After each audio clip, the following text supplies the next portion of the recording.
what's the difference between, you said you downloaded and printed a copy of the book. Now think Right. about the difference between that and the books that the monks used to copy by hand. Right.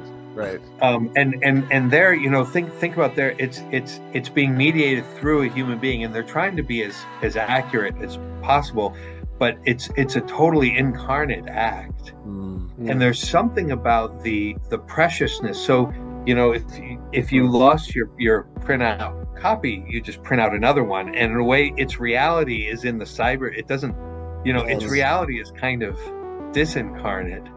Whereas, a handmade book from the Middle Ages would just be Right. absolutely precious, and there would be something about its communicating its reality in more than just the content of what it's expressing. It's carrying it through in an embodied way. I know that and so that's one of the dangers of podcasts, and that that we get used to seeing each other in this kind of disincarnate way. One of the things I love about Jonathan Pageau is I've heard him say many times, if what I'm saying is meaningful to you, turn off your computer and go into a church and sit in silence before the, and that's so profound. And it really warms my heart to hear him say that, because it's such a recognition that this medium here is useful insofar as it reminds us of the reality and being anchored in the flesh and real. Your aspiration, Luke, is to come over here and meet people face to face. You realize that you want to do that. Yes. And that's really worth pondering. That in itself is a meaningful thing. This is all very timely, because I spoke to my brother about friendship recently on the channel. He's a philosopher, and we kind of discussed digital friendships as well. All of these things are coming up and they're coming together. But yes, there is something missing. Like, I want to meet Matthew. Like, that's important. that would make a difference. Like we discussed, that would absolutely make a difference. And it's hard to explain the difference, but we all recognize it. This is Plato and the Phaedrus. I find this, it's such a simple point, but it really does, like so many things in Plato, it's just sort of endlessly rich with meaning. But he says that writing, so that's the technology he was worried about. Yes. He said it can be dangerous because it's abstracting meaning, but it fulfills its proper purpose when it is a reminder to those who already know.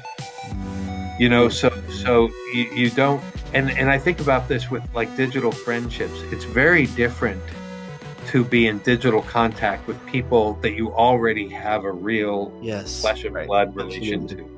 Right. And as opposed to like substituting for that. Yes. And if you think about this, is this is the heart of what the church is. It's a kind of a recognition that there's no substitute for the flesh and blood reality of the faith. Yes. Yeah, and the body. Like, I think what you're mentioning, the in-person to person thing, seems to be like I heard you mention recently this idea of the heart being where, I think you said the soul and the body come together. And I've always thought of that as like the mind and the body. I don't know, the soul versus mind thing we don't need to get into. No. But and so there's something about, there's something in person where my body can, in a sense, commune or communicate with your body, even though not necessarily the same. We might say the same words as we could screen to screen, but there's no incarnation. Like it's the mind, but without the body. That being said, like, I'm one of these people who heard Jonathan Pageau, heard him say that, turned off my screen and entered a church.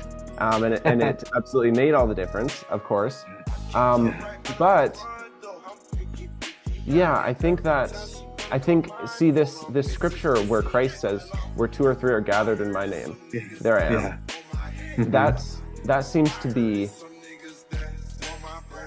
Well, I also, as much as I want to give the reality to the body, I also want to give you know what? I just simply want to be grateful. I want to be grateful for a conversation like this, and finding truth through mind only, screen only, headphones while I'm cleaning windows. Yeah, I mean, that's right.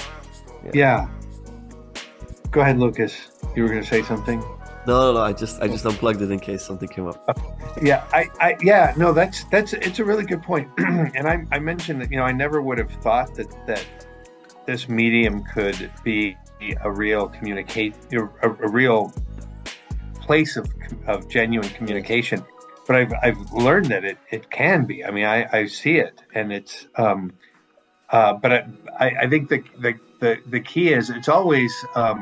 Plato also wrote. Yes, exactly.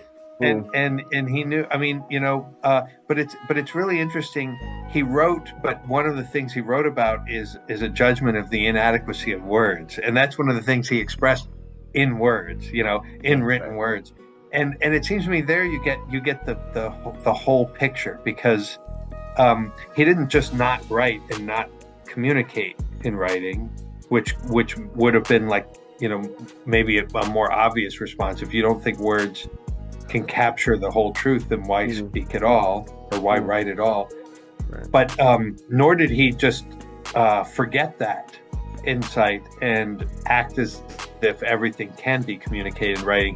He did both. So he writes with an awareness that there's more to it than this, and so he's also communicating the inadequacy of this, which allows then the medium to be a kind of a what's the word I'm looking for? A kind of a trigger. Yes. For a deeper, kind of initiation into a deeper movement or something like that. Right. And it seems to me that that's something that this medium can provide. Yes. I so many things are coming together here, because I was kind of listening to you speaking about authority before this. Oh yeah. And it falls in line perfectly